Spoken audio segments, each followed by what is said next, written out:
Hello everyone, welcome to my YouTube channel Kalyan classes Nehru sir. बेटा हम लोग ट्वेल्थ क्रैश कोर्स देख रहे हैं, ट्वेल्थ का शॉर्ट नोट्स देख रहे हैं। बेटा हम लोग क्या चाह रहे हैं कि अगर आप 12 का प्रिपरेशन अभी तक नहीं कर पाए तो हम लोग अभी भी कर सकते हैं, है ना। अभी भी लेट नहीं है, क्योंकि हम लोग, है ना, 60 डेज में भी हम लोग ट्वेल्थ की पूरी तैयारी कर सकते हैं। और ये आपका एक तरह से टॉनिक कोर्स है बेटा। आप एक तरह से इसे क्या कह सकते हैं, वाइटमिन्स कोर्स है। अगर आप 10% या 20%, है ना, आपको लग रहा है कि अभी तक तैयारी हो पाया है और बाकी सब बचा हुआ है, कैसे हो पाएगा, तो ये आपका क्या है, टॉनिक कोर्स है, जो आपको कंप्लीट हेल्थ देने वाला है, कंप्लीट रिजल्ट देने वाला। बिल्कुल आसान है ना। बिल्कुल, आइए हम लोग बातचीत करते हैं। तो केमिकल काइनेटिक्स आपको पढ़ा रहे हैं, है ना। आपको पढ़ा रहे हैं केमिकल काइनेटिक्स, और केमिकल काइनेटिक्स में आपको हम बताए, है ना, रिएक्शन 3 टाइप्स होता है, स्लो, है ना, वेरी स्लो, वेरी फास्ट और मॉडरेट। मॉडरेट रिएक्शन को ही हम लोग डिफाइन कर पाएंगे, है ना। सिर्फ मॉडरेट रिएक्शन को ही रेट हम लोग डिफाइन करते हैं। रेट ऑफ रिएक्शन डिफाइन किए, concentration, change in concentration by change in time. और उसके बाद हम आपको क्या बताए बेटा कि रेट ऑफ रिएक्शन 2 टाइप्स का है, एवरेज और इंस्टेंटेनियस, उसको डिफाइन किए, और फिर एक्सप्रेशन आपको बताए। और फिर हम लोग बात करना शुरू कर दिए, क्या, रेट लॉ ऑफ रिएक्शन या रेट ऑफ रिएक्शन कहिए। तो रेट लॉ ऑफ रिएक्शन क्या है, डायरेक्टली प्रोपोर्शनल कह सकते हैं, या रेट लॉ ऑफ रिएक्शन कह सकते हैं, इक्वल है concentration of product of initial concentration of reactant के, है ना। इनिशियल कंसंट्रेशन ऑफ रिएक्टेंट के गुणांक को, है ना, इक्वल कर देते हैं रेट लॉ ऑफ रिएक्शन के। और यहां से हम लोग डिफाइन करना शुरू किए मोलेकुलरिटी और order of reaction. Molecularity of reaction क्या है बेटा, थ्योरेटिकल कंसेप्ट है। जो स्लो स्टेप रिएक्शन में नंबर ऑफ रिएक्टेंट मॉलिक्यूल भाग लेता है, उसी को क्या कहते हैं, मोलेकुलरिटी। स्लो स्टेप रिएक्शन में नंबर ऑफ रिएक्टेंट मॉलिक्यूल भाग लेता है, उसी को कहते हैं मोलेकुलरिटी। मोलेकुलरिटी थ्योरेटिकल कंसेप्ट है, और इसका वैल्यू 1 2 3 होता है और कुछ नहीं। ऑर्डर ऑफ रिएक्शन क्या है बेटा, sum of power of concentration of rate law of reaction is called order of reaction. Order of reaction क्या है, रेट ऑफ रिएक्शन के कंसंट्रेशन के पावर के जोड़ को क्या कह देते हैं, ऑर्डर ऑफ रिएक्शन। और ऑर्डर ऑफ रिएक्शन डिफाइन करने के लिए आपको रेट डिफाइन करना होगा, जिसका हम बहुत सारा एग्जांपल दिए हैं। और एग्जांपल देख करके उतना से, उससे ज्यादा आपका 12 कभी नहीं पूछेगा, बिल्कुल, है ना, सिंपल है। हम आपको हर एग्जाम्पल, हर कंडीशन, हर डिफिनीशन को बताते चल रहे हैं। अब यहाँ पर आपको बताना चाह रहे हैं बेटा कि रेट ऑफ रिएक्शन और, है ना, रेट ऑफ रिएक्शन कांस्टेंट में क्या डिफरेंस है ना। रेट ऑफ रिएक्शन और रेट ऑफ रिएक्शन कांस्टेंट में क्या डिफरेंस है, ये हम आपको बताना चाह रहे हैं। तो आइए तो यहाँ पर डिफरेंस देख लें।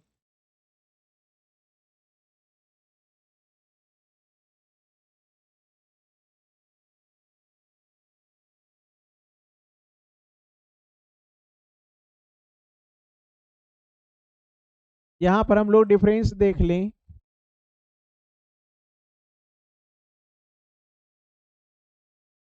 रेट ऑफ रिएक्शन, जिसे आप क्या यूज करते हैं, d x by d t, है ना। रेट ऑफ रिएक्शन या कहिए रेट लॉ ऑफ रिएक्शन, एक ही बात है, डी टी। और ये है आपका क्या, रेट ऑफ रिएक्शन कांस्टेंट।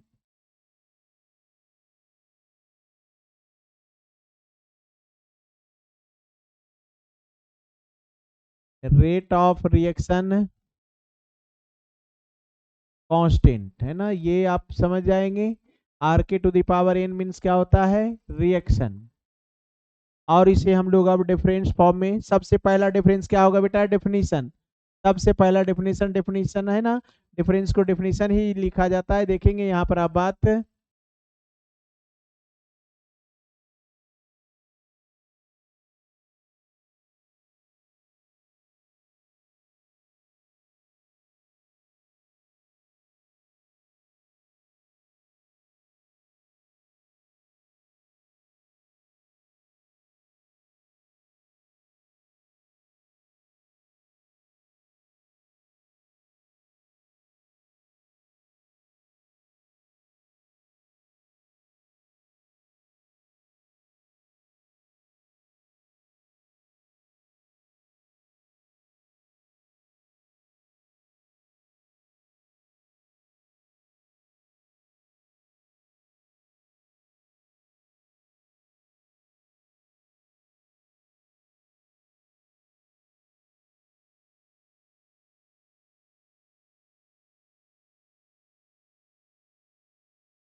इसे आप के से डिनोट करते हैं।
ये आपका है ना डिफरेंस है जिसे आपको लिखना चाहिए, है ना। रेट ऑफ रिएक्शन और रेट ऑफ रिएक्शन कांस्टेंट जिसे के से डिनोट करते हैं, ये आपको 12 में है ना पूछा जाएगा 2 मार्क्स में, और इसे आप 2 मार्क्स में लिखने वाले हैं। आपको 2 ही डिफरेंस लिखना चाहिए। पहला डिफरेंस डेफिनेशन लिखना चाहिए, और दूसरा डिफरेंस आपको जो पसंद है वो लिख सकते हैं।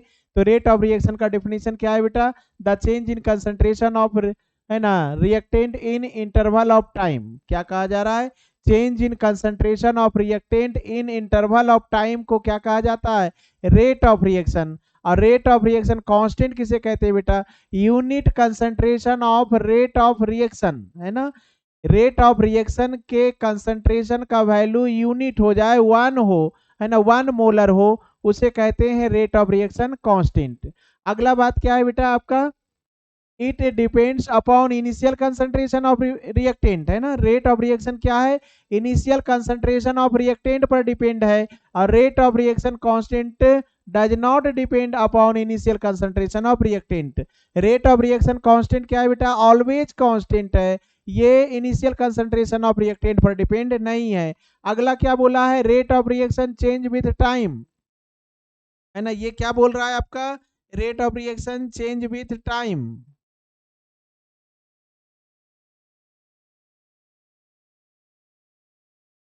चेंज विथ टाइम, है ना। रेट ऑफ रिएक्शन टाइम के साथ चेंज हो जाता है, लेकिन rate of reaction constant time के साथ चेंज नहीं होता है, क्योंकि रेट ऑफ रिएक्शन कांस्टेंट है, ऑलवेज कांस्टेंट है। इस तरह से आप डिफरेंस बता देंगे, और ये आपका क्या है? कंडीशन है। अगर आप यहाँ पर, है ना, यहाँ पर अब हम लोग क्या करेंगे बात बेटा? रेट ऑफ रिएक्शन कांस्टेंट का यूनिट, है ना, इसका यूनिट आप जानते हैं, है ना, मोलर पर टाइम, है ना। इसका यूनिट क्या है? ये फार्मूला से ऊपर क्या है? कंसंट्रेशन, नीचे क्या है? टाइम है। तो ऊपर क्या है? मोलरिटी, और नीचे क्या है? टाइम। मोलरिटी का क्या होता है यूनिट? मोल per litre, mole litre inverse. Time को ऊपर ले जाइए इनवर्स, तो mole litre inverse time inverse, इसका यूनिट हम आपको बता चुके हैं। इसका यूनिट थोड़ा स्पेशल होता है बेटा, है ना। इसका यूनिट अगर आप देख रहे हो अगर देखना चाहते हैं आप इसका यूनिट, तो इसका यूनिट क्या है बेटा आपका? यूनिट की बात करें, रेट ऑफ रिएक्शन की बात कर रहे हैं ना, रेट ऑफ रिएक्शन का यूनिट की बात कर रहे हैं, तो क्या लिखा गया है? Mole litre inverse time inverse. अब टाइम मिनट में होगा, सेकेंड में होगा, वो आप यूज करेंगे, लेकिन आप यूनिट देखना किसका चाहते हैं? रेट ऑफ रिएक्शन कांस्टेंट का, और इसका यूनिट होता है mole per litre to the power 1 minus n होता है बेटा, 1 माइनस एन होता है into time inverse. Means n क्या है बेटा? ऑर्डर। एन क्या है आपका? ऑर्डर है, ऑर्डर ऑफ रिएक्शन है। मीन्स इसका यूनिट किस पर डिपेंड हो जाएगा? ऑर्डर पर डिपेंड हो जाएगा। इसका यूनिट है ना, बस फिक्स है ना, इसका यूनिट क्या है? फिक्स है। लेकिन रेट ऑफ रिएक्शन कांस्टेंट का यूनिट क्या है? ऑर्डर पर डिपेंड है। ऑर्डर अगर 1 रखेंगे तो ये पूरा का ये वैल्यू 0 होगा, ये क्या हो जाएगा? 1। ऑर्डर 0 रखेंगे तो यही रह जाएगा, मोल per litre time inverse. Time आपका मिनट हो, सेकेंड हो, है ना, ईयर हो, जो रहेगा यूज करेंगे। तो इस तरह से आप ये यूनिट किसके लिए है? रेट ऑफ रिएक्शन कांस्टेंट के लिए, के का यूनिट है ये। आपको ये मंत्र है ना, यहाँ जैसा ऑर्डर रखिएगा वैसा यूनिट होगा। मीन्स 0 ऑर्डर का अलग यूनिट, फर्स्ट ऑर्डर का अलग यूनिट, सेकेंड ऑर्डर का अलग यूनिट। बेटा इस तरह से आप rate of reaction versus rate of reaction constant का डिफरेंस लिख सकते हैं। दोनों का यूनिट भी डिफरेंस है बेटा, दोनों का यूनिट भी अलग अलग है। इस तरह से हम लोग बात करेंगे। लेकिन हाँ, अगर आप 0 ऑर्डर कहेंगे, है ना, अगर आप इसका 0 ऑर्डर कह दें, तो 0 ऑर्डर पर रेट ऑफ रिएक्शन और रेट ऑफ रिएक्शन कांस्टेंट का यूनिट सेम होता है। ये भी क्वेश्चन है आपका 12 का। देखिए बेटा, यहाँ पर हम आपको बता रहे हैं।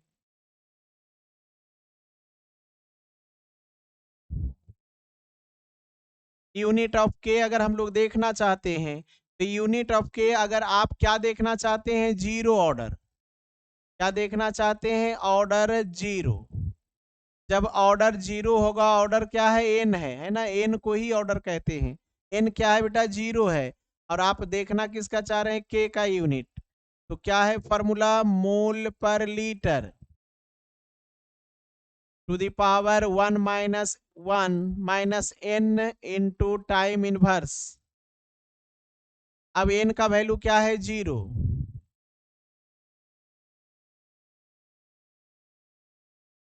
तो 1 माइनस 0 वही रह जाएगा, चेंज नहीं होगा। फाइनल यूनिट क्या हो गया बेटा? मोल लीटर, है ना, लीटर नीचे है, ऊपर जाएगा, क्या होगा? Inverse time inverse. ये आपका क्या है? 0 ऑर्डर का है। और रेट ऑफ रिएक्शन कांस्टेंट का, है ना, रेट ऑफ रिएक्शन का यूनिट क्या होता है? रेट ऑफ रिएक्शन का यूनिट क्या होता है ना, इसका भी आप यूनिट देखना चाहते हैं, तो रेट ऑफ रिएक्शन का यूनिट क्या है? Mole litre inverse time inverse. क्या देख रहे हैं बेटा? 0 ऑर्डर के रेट ऑफ रिएक्शन कांस्टेंट का यूनिट और रेट ऑफ रिएक्शन का यूनिट क्या है? सेम है। ये दोनों क्या है? सेम। ये दोनों क्या दिख रहा है आपको? सेम दिख रहा है। ये क्वेश्चन है आपका कि किस ऑर्डर, है ना, किस ऑर्डर का रिएक्शन का रेट, है ना, किस ऑर्डर के रेट ऑफ रिएक्शन कांस्टेंट, है ना, किस ऑर्डर के रेट ऑफ रिएक्शन कांस्टेंट का यूनिट रेट ऑफ रिएक्शन के समान होता है। तो 0 ऑर्डर के रेट ऑफ रिएक्शन कांस्टेंट का यूनिट क्या है? Mole litre inverse time inverse. और रेट ऑफ रिएक्शन का यूनिट क्या है? Mole litre inverse time inverse. इसका मतलब क्या हुआ कि आपका ये एक क्वेश्चन बन गया आपका। 0 ऑर्डर रिएक्शन में के का यूनिट मतलब रेट ऑफ रिएक्शन कांस्टेंट का यूनिट और रेट ऑफ रिएक्शन का यूनिट क्या है? सेम है बेटा। यहाँ पर बात ये क्लियर हो गया, और इस तरह से ये बात आप क्लियर कर सकते हैं, और बिल्कुल आसान है। चलिए, तो हम अब लोग बात करेंगे बेटा, ऑर्डर हम लोग को पढ़ना क्या है? 0 ऑर्डर और फर्स्ट ऑर्डर, है ना। आपको 12 में क्या पढ़ना है? 0 ऑर्डर और फर्स्ट ऑर्डर पढ़ना है। तो आइए हम लोग बातचीत कर लेते हैं अब 0 order reaction. 0 order reaction zero order reaction किसे कहेंगे बेटा, पहले इसको हम डिफाइन कर ले और फिर हम लोग बात को आगे बढ़ा लें।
चलिए यहाँ पर एक और बात हम लोग कर लें।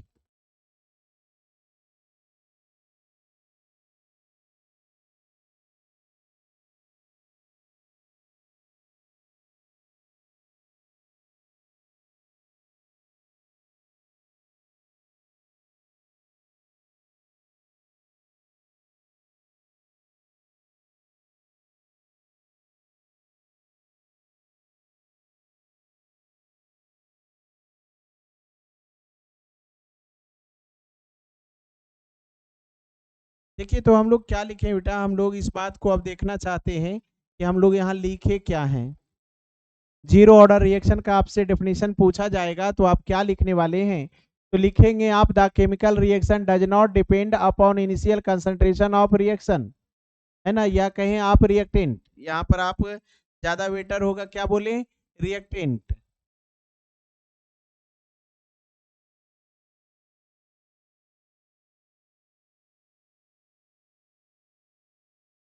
Reactant, so this reaction is known as zero order reaction. क्या कहा जा रहा है कि वह केमिकल रिएक्शन जिसका, है ना, वह केमिकल रिएक्शन जो इनिशियल कंसंट्रेशन ऑफ रिएक्टेंट पर डिपेंड नहीं होता, वह केमिकल रिएक्शन जो इनिशियल कंसंट्रेशन ऑफ रिएक्टेंट पर डिपेंड नहीं होता, मीन्स एक बार और सुने, वह केमिकल रिएक्शन जो, है ना, रिएक्टेंट के इनिशियल कंसंट्रेशन पर डिपेंड नहीं होता उसे जीरो ऑर्डर रिएक्शन कहा जाता है।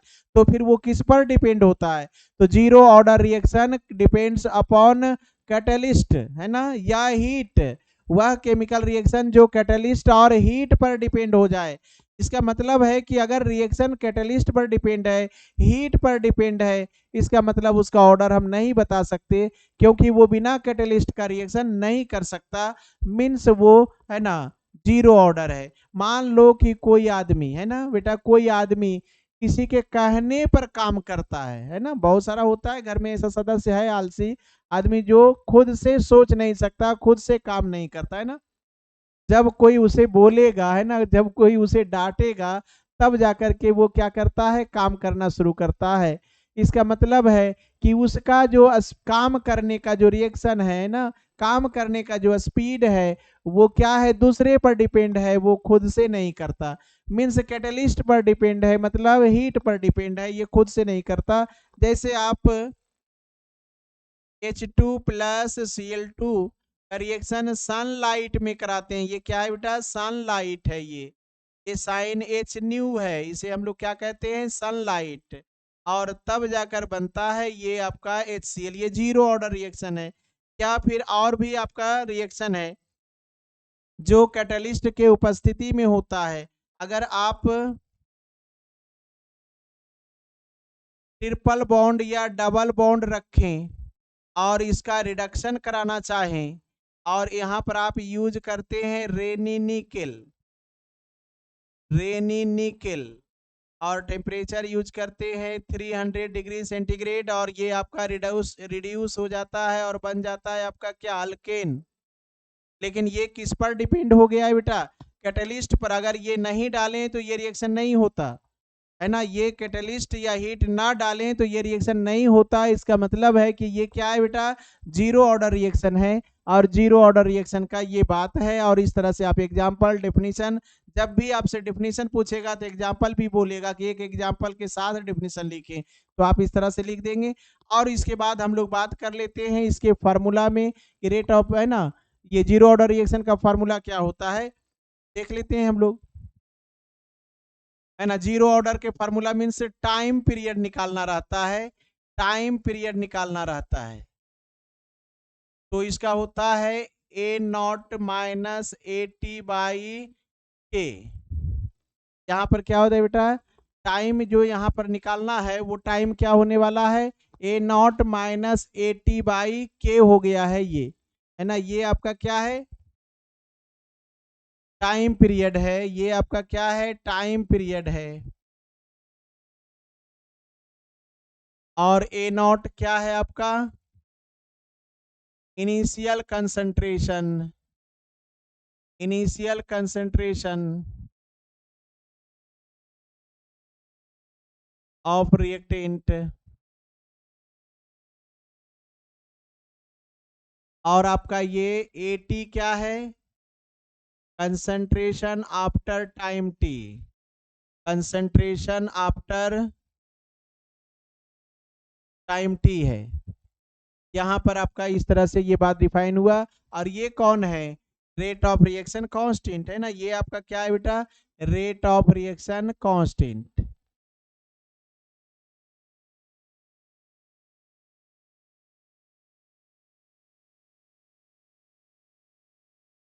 फिर आपसे पूछा जाएगा हाफ लाइफ, फिर आपसे क्या पूछा जाएगा, हाफ लाइफ। हाफ लाइफ में क्या होता है आपका, इसका फॉर्मूला हो जाएगा,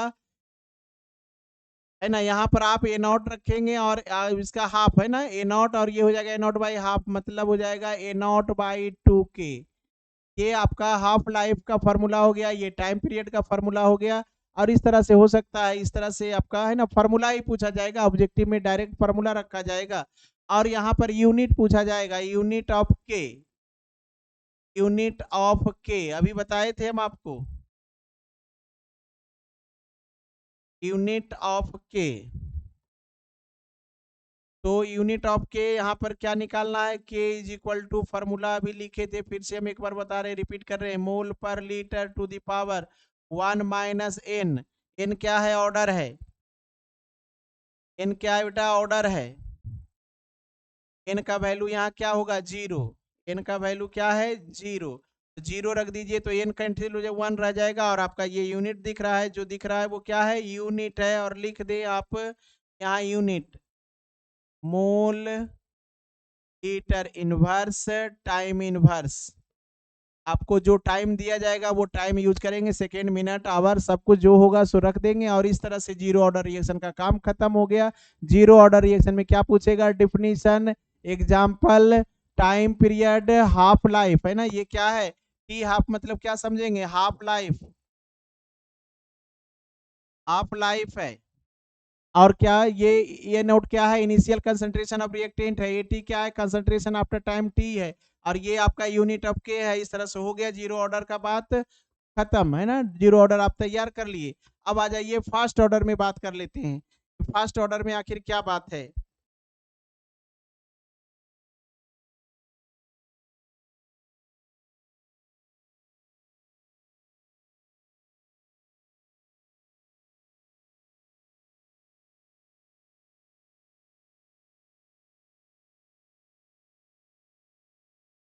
फर्स्ट ऑर्डर रिएक्शन की बात कर ले हम लोग।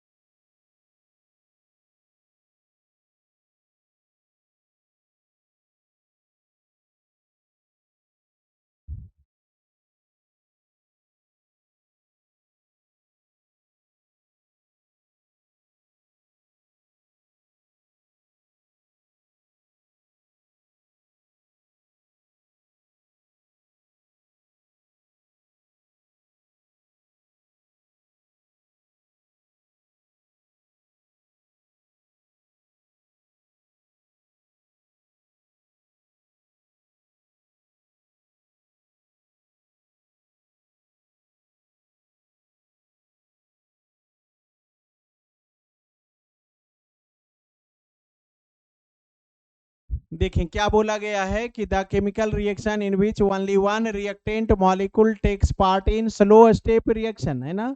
The chemical reaction in which only one reactant molecules takes part in slow step reaction, है ना, उसे कहेंगे first order reaction. Means reactant आपका एक से ज्यादा भी हो उससे कोई फर्क नहीं पड़ता, आपका रिएक्टेंट कुछ भी हो उससे कोई फर्क नहीं पड़ता। मीन्स आप 4 भाई हैं, आप 3 भाई हैं, उससे कोई फर्क नहीं पड़ता। अगर आप एक ही भाई काम करते हैं, है ना, अगर तुम एक ही भाई काम करते हैं तो इसका मतलब है कि तुम्हारा जो रेट ऑफ रिएक्शन है वो किस पर डिपेंड हो जाएगा, ओनली वन कंसंट्रेशन पर, ओनली वन रिएक्टेंट मॉलिक्यूल पर। और इसीलिए इसे कहा जाएगा फर्स्ट ऑर्डर रिएक्शन, है ना। वह केमिकल रिएक्शन, है ना, जिसमें only one reactant molecule slow step reaction में भाग लेता है ना। क्या बोल रहे हैं हम लोग, बात कर रहे हैं बेटा कि वह केमिकल रिएक्शन जिसमें only one reactant molecule slow step में भाग लेता है उसे कहा जाता है क्या, फर्स्ट ऑर्डर रिएक्शन, जिसमें हम आपको पिछले क्लास में ऑर्डर ऑफ रिएक्शन के बारे में बात कर चुके हैं। चलिए आज भी एग्जांपल देख लें। अगर आप यहां पर बात करेंगे 2H2O will give 2H2O plus O2। ये स्लो स्टेप नहीं है, आपको हम बता चुके हैं इसका मैकेनिज्म, आप वहां पर जाकर देख लेंगे, यहाँ पर देखेंगे, अगर आप मैकेनिज्म देखना चाहते हैं देख लें।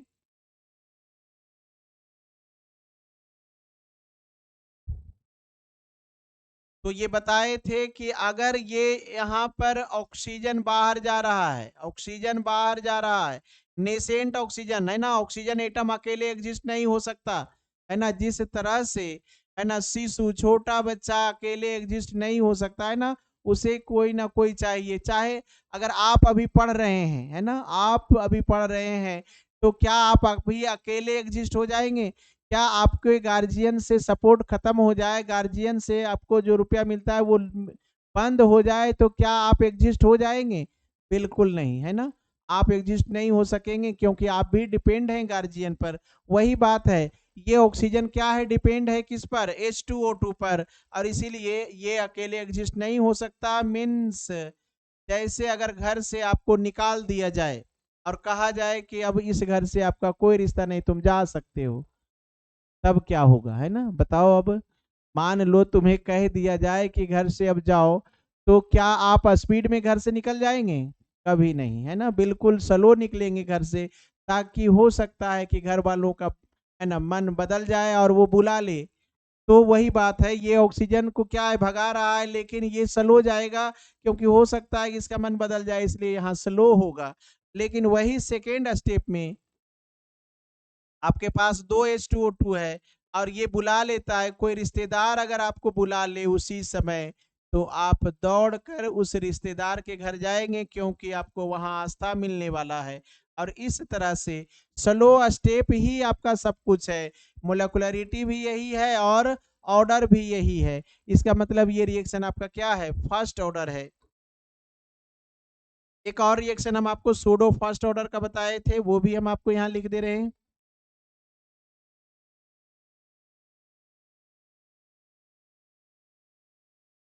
जिस भी रिएक्शन में वाटर मॉलिक्यूल हो जाए, जिस भी रिएक्शन में वाटर मॉलिक्यूल हो जाए उसे आप सूडो फर्स्ट ऑर्डर रिएक्शन कहने वाले हैं, क्योंकि वाटर मॉलिक्यूल आपके रेट में शामिल नहीं होता, है ना, रेट ऑफ रिएक्शन में वाटर मॉलिक्यूल शामिल नहीं होता क्योंकि इसका कंसंट्रेशन 1 हो जाता है, इसलिए ये ओनली वन ईस्टर ही भाग लेगा यहाँ पर। जिस भी रिएक्शन में वाटर मॉलिक्यूल है रिएक्टेंट में, समझ लें कि वो, है ना, वाटर मॉलिक्यूल सिर्फ देखने का है, वो आपके ऑर्डर में शामिल नहीं होने जा रहा है। इसका मतलब ऑर्डर क्या होने वाला है, 1 ही होगा, जबकि मोलेकुलरिटी आपका 2 होगा लेकिन ऑर्डर 1 होगा। इस तरह से ये आपको माइंड में सेट कर लेना है। आपको एग्जाम्पल में यही, है ना, दे देना है, फर्स्ट ऑर्डर का एग्जाम्पल पूछेगा। मीन्स बात क्लियर हो गया कि फर्स्ट ऑर्डर का डेफिनेशन क्या होने वाला है, तो कहिएगा वह केमिकल रिएक्शन जिसमें रिएक्टेंट मॉलिक्यूल का सिर्फ एक मॉलिक्यूल स्लो स्टेप रिएक्शन में भाग लेता है, वो हो गया फर्स्ट ऑर्डर रिएक्शन। यहाँ भी टाइम पीरियड देख लें बेटा, यहाँ भी टाइम पीरियड का फॉर्मूला देख लें तो क्या होने वाला है आपका यहाँ पर,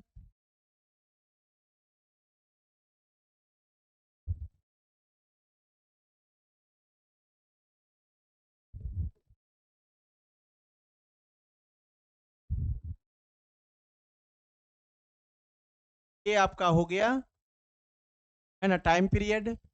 और यहाँ पर हाफ लाइफ आप देख लें, तो हाफ लाइफ यहाँ पर होता है आपका 0.693 बाई के। ये हो गया आपका हाफ लाइफ। के क्या है? Rate of reaction constant. यहाँ पर आपका ए नॉट क्या है? ए नॉट क्या है? तो ए नॉट आपका है इनिशियल कंसंट्रेशन, इनिशियल कंसंट्रेशन। और ये ए माइनस एक्स क्या है ना? ए माइनस एक्स क्या है? तो concentration after time T, concentration after time T.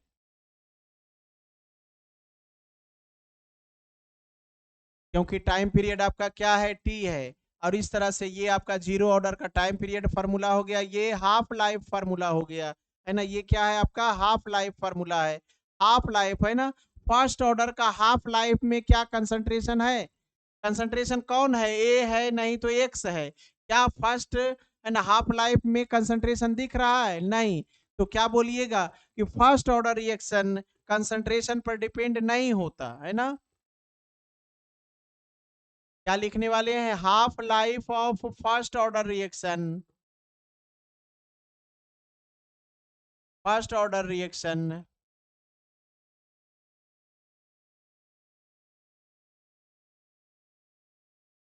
Does not depend upon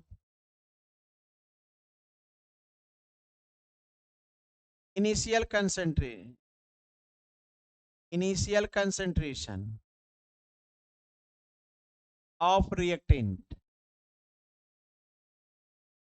आप एग्जाम में ये रिएक्शन शॉर्टकट नहीं लिखेंगे, ये आपका कंसंट्रेशन शॉर्टकट नहीं लिखेंगे, आप इसे फुल फॉर्म लिखने वाले हैं। और यहाँ पर यूनिट ऑफ के देख लेते हैं हम लोग। यूनिट ऑफ के क्या होने वाला है? यूनिट ऑफ के, जहाँ एन का वैल्यू क्या है? 1 है। और के का फॉर्मूला क्या है आपका बेटा? बिल्कुल फार्मूला ही याद करना है, यूनिट बिल्कुल नहीं याद रखना है। Mole per litre to the power 1 minus n into time inverse. अब इसका वैल्यू क्या है? एन का वैल्यू क्या हो जाएगा? 1। तो 1 पर पावर 1 क्या हो जाएगा? 0। और किसी पर भी पावर 0 हो जाए, किसी पर भी पावर 0 हो जाए, एक्स पर पावर 0 हो जाए, तो क्या बोलेंगे? वैल्यू 1 हो जाएगा, कांस्टेंट हो जाएगा। तो क्या बचने वाला है? Unit only time inverse. First order reaction का यूनिट क्या होगा बेटा? टाइम इनवर्स होगा, ओनली टाइम इनवर्स। इस तरह से है ना, फर्स्ट ऑर्डर का तो यूनिट आप याद रख ही सकते हैं, टाइम इनवर्स। इस तरह से आपका ये हो गया फर्स्ट ऑर्डर रिएक्शन है ना, क्लियर हो गया आपका। जीरो ऑर्डर, फर्स्ट ऑर्डर, इतना ही तो देखना था। तो बेटा हम लोग एक बात आपको हमेशा ध्यान रखें, अगर पहली बार आए हैं तो सब्सक्राइब पहले करें, शेयर करें और लाइक भी करें बेटा, ताकि हम आपके लिए अगला भी वीडियो एनर्जी के साथ बनाएं। और हम आपको सीखने का मौका दे रहे हैं बेटा, बिल्कुल ये है ना, हम आपको सिखा करके आगे बढ़ रहे हैं कि ताकि आपका रिजल्ट बिल्कुल बेहतर हो। 90% प्लस होना चाहिए आपका रिजल्ट, क्योंकि हम इसका नाम टॉनिक कोर्स इसीलिए रख रहे हैं है ना। बार बार हम आपको बोल रहे हैं कि ये आपको टॉनिक के रूप में काम करेगा, बिल्कुल है ना। ये आपके लिए है ना वरदान साबित होने वाला है। इस तरह से बेटा आप इस चीज को पढ़ें और फिर नेक्स्ट लेक्चर को भी देखने का है ना एकदम करंट में तैयार रहें। थैंक यू बेटा।